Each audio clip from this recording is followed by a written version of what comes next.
To James. Today I was forced to go to school. I have never been to a school before. A teacher made us recite the alphabet as if we were babies. Don't worry, we will have some fun before we make him see sense. Charles. Charles Thomas Bellion was 12 years old when he was enrolled in the first group of children at the Knott Street Primary School. Like many children, he had learned to read and write from his mother, but had never been to school until school attendance became compulsory with the passing of the Education Act. July 1st, 1874, was the first day in this fine new building.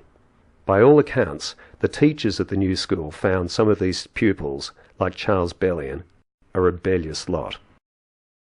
There had been small schools in Sandridge before, but that attendance had not been compulsory. Many children did not go to school at all, and others attended for only a year or two. Accommodation in these first schools was poor.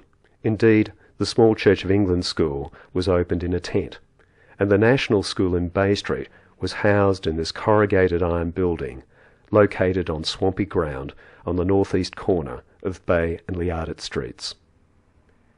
Under the terms of the Education Act of 1872, no government money was given to any church schools, and no religion was taught in government schools.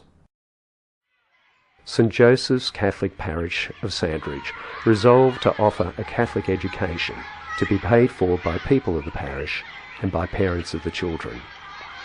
It is a remarkable achievement that such a poor parish was indeed able to provide a Catholic education to many generations of children over the next 95 years. Much of the credit for this achievement must go to the Brigidine sisters, especially Mother Anthony Byrne.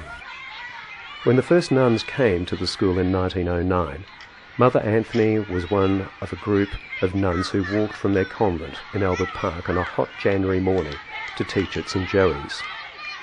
In 1912, a new school building was opened in Bay Street, and the Brigidine sisters continued to be part of the staff of the school.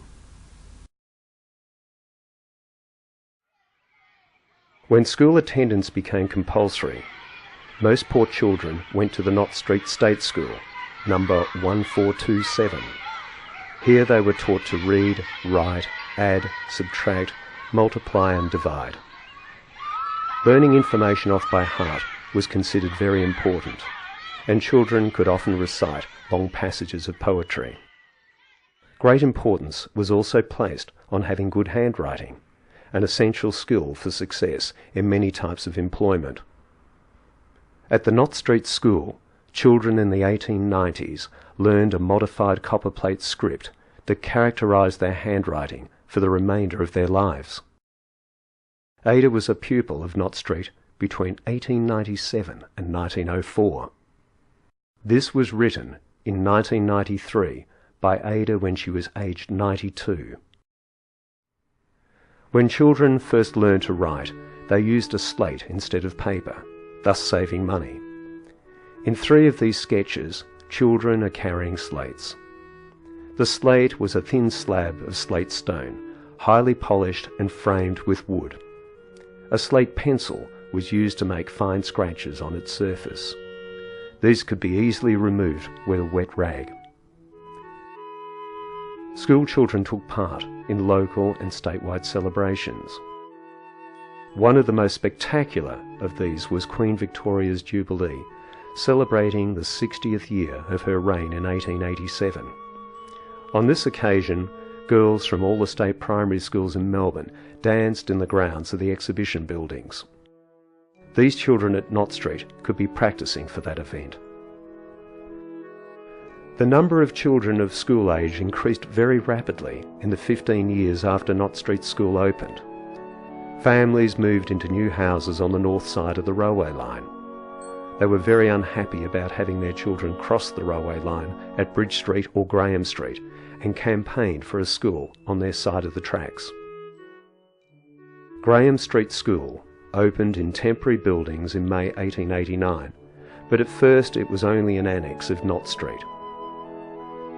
This new building was not completed until after the First World War. In fact, a new infant school building at Knott Street was actually finished first.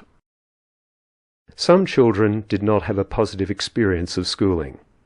One of these was Tom Hills, who wrote, "I went to school here and I got expelled too.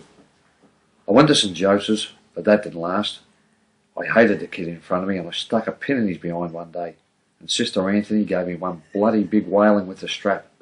I wouldn't cop it, and I abused her so much I got expelled. I went to Knott Street School too. My old lady would put me in the front door and I'd go straight down the passageway and out the back door." Other children recall the experiences of their school years with affection. Glenn Cosham attended Knott Street School between 1955 and 1960. He recalls the experience of using the Education Department readers, published from 1930 onwards, and used in all primary schools by children in grades 3 to 8 until the mid-1960s. The stories and poems were much more than a reading exercise. They presented children with role models and stretched their imaginations with glimpses of life in a wider world. They also presented, in action, the cultural and personal values of their time. Glenn recalls starting grade 3. "And as for reading, a whole new world opened up. Over the school holidays, most mothers had purchased a real hardcover book which would keep us entertained and hopefully educated right through until December.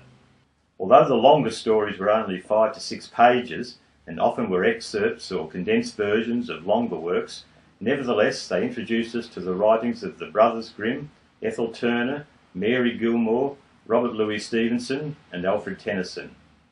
One of my favourites was Rags and Tatters, the story of 2 orphan boys selling newspapers on the streets of London, who stow away aboard a ship and go on to have lives of adventure at sea. As we matured over the next 3 years, the Victorian readers offered a window to a wider world than the confines of our inner Melbourne experience.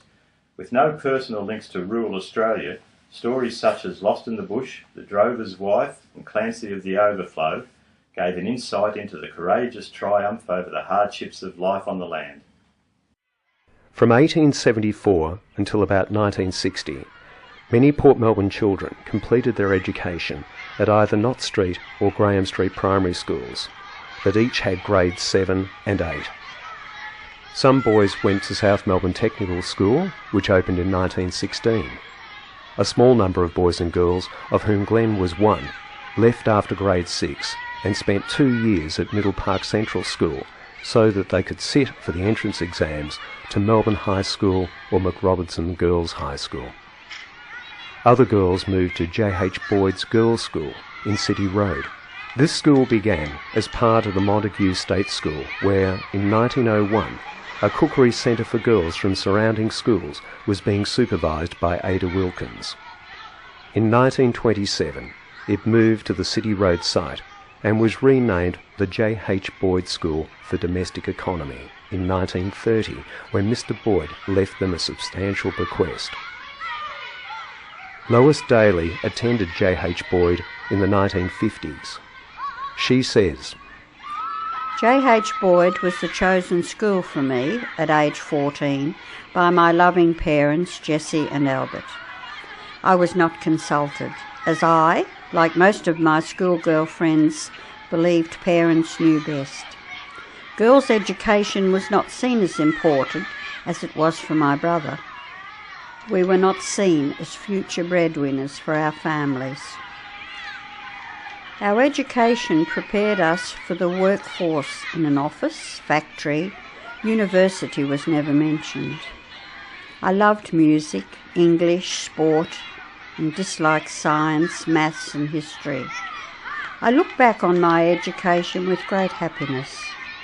In the times I lived in, I believe that life's experiences were more important for learning than schooling alone. The Knott Street School was closed in 1994 and the Port Phillip Specialist School opened on the site in 1996. This school caters for a diverse population of students with mild to severe intellectual disabilities from age 2.5 to 18 years. Graham Street School has been extensively remodelled. It is an exciting learning environment for this current generation of children in Port Melbourne.